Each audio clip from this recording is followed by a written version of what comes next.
व्यापारी दृष्ट्या या महामार्गाचं सिंधुदुर्ग जिल्ह्यात मोठं नुकसान होणार आहे। भविष्यात आम्हाला भीती आहे की शक्तीपीठ महामार्ग झाला तर कुडाळ, कणकवली, कसाल वगैरे ही जी महामार्गाची शहरं आहेत ती बाजूला पडतील। शक्तीपीठ महामार्गासंदर्भात सिंधुदुर्ग जिल्ह्यामध्ये शक्तीपीठ महामार्गाला कुठलाही फायदा होणार नाही। उलट पक्षी शक्तीपीठ मार्गामुळे सिंधुदुर्ग जिल्ह्याच्या पर्यटन आणि व्यापारी दृष्टिकोनाला मोठा नुकसान होणार आहे।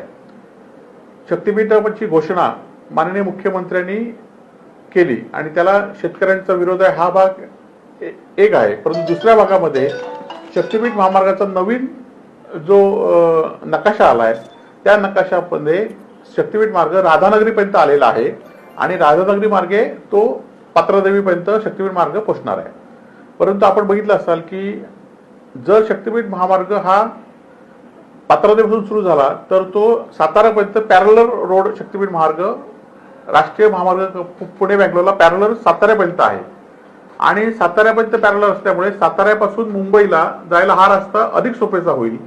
त्यामुळे भविष्यात आम्हाला भीती आहे की मुंबई गोवा मार्गे जे जाणारे लोक आहेत किंवा मुंबई मार्गे किंवा गोवा मार्गे पर्यटनाच्या सिंधुदुर्गात येणारे लोक आहेत हे सिंधुदुर्ग जिल्ह्यात न येता पात्रादेवी मार्गे डायरेक्ट एक तर साताऱ्याला जाऊ शकतात किंवा मुंबईवर येणारे लोक हे डायरेक्ट पात्रादेवीमध्ये येऊ शकतात आणि त्यामुळे व्यापारी दृष्ट्या या महामार्गाचं सिंधुदुर्ग जिल्ह्यात मोठं नुकसान होणार आहे।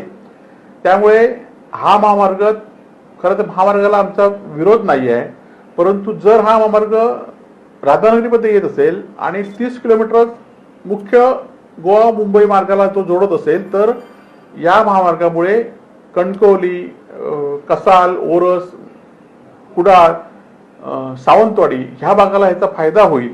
मालवण, वेंगुर्ल्यातले पर्यटक या शक्तीपीठ महामार्गामुळे जिल्ह्यातच राहतील, परंतु जर असा महामार्ग झाला तर मात्र गोव्याला येणारे पर्यटक हे डायरेक्ट गोव्याला जातील आणि सिंधुदुर्ग जिल्ह्यातील जसं आता आपण बघितलं असाल की अखेर सावंतवाडी शहर बाजूला पडलं मुंबई गोवा मार्गामुळे, तसंच भविष्यात शक्तीपीठ महामार्ग झाला तर भविष्यात आम्हाला भीती आहे की शक्तीपीठ महामार्ग झाला तर कुडाळ, कणकवली, कसाल वगैरे ही जी महामार्गाची शहरं आहेत ती बाजूला पडतील। मालवण आणि वेंगुर्ल्याचा जो पर्यटक आता हळूहळू सुरू झालेला आहे तो सुद्धा बाजूला पडेल आणि लोक डायरेक्ट शक्तीपीठ मार्गाने मुंबई एक्सप्रेस हायवेवरून साताऱ्यावरून डायरेक्ट पात्रादेवीला उतरतील आणि त्यामुळे या शक्तीपीठाचा विचार करताना सिंधुदुर्ग जिल्ह्याचा विचार करावा अशी आमची मुख्यमंत्र्यांना आणि मंत्री महोदयांना आमची विनंती आहे। साहेब, या संदर्भात कालच दीपक केसरकर यांनी पत्रकार परिषद घेतली होती। ते पण असं म्हणतात की शक्तीपीठ महामार्ग नव्याने करण्यात आलेला आराखडा हा कोकणासाठी अन्याय करणार आहे असं तेही म्हणतात। नाही, त्यांची आता कुठे जमीन असेल किंवा त्यांच्या ह्यांची कुठे जमीन असेल त्या दृष्टीने ते म्हणत असतील, त्यामुळे त्यांच्या विरोधाला कारण गेल्या महामार्ग आणि आताच्या महामार्गामध्ये आंबोलीमध्ये काय मोठा फरक नाहीये, पण राधानगरीपर्यंत तो महामार्ग आलाय हा मोठा फरक आहे। चंदगड वगैरे काही गावं वगळलेली आहेत, परंतु मी सांगितल्याप्रमाणे जर शक्तीपीठ मार्ग आपण व्यावहारिकदृष्ट्या विचार केला तर एकदा गोव्यातनं बसलेला पर्यटक डायरेक्ट साताऱ्यामध्ये जाईल आणि त्यामुळे आपल्याकडचे हे 3-4 भाग हे होतील। म्हणून शक्तीपीठ महामार्गाचा शिवसेना आमचा विरोध आहेच, परंतु व्यापारी महासंघाने सिंधुदुर्ग जिल्ह्यातल्या पर्यटन व्यावसायिकांनी ह्याचा विचार करावा आणि त्यांनी जर विचार केला त्यांना जर विरोध असेल तर आमचा शिवसेना या संदर्भात रस्त्यावर उतरेल। शक्तीपीठ महामार्ग हा अगदी पत्रादेवीमधून जात होता, परंतु तिथल्या काही सत्ताधाऱ्यांनी त्याला विरोध केला।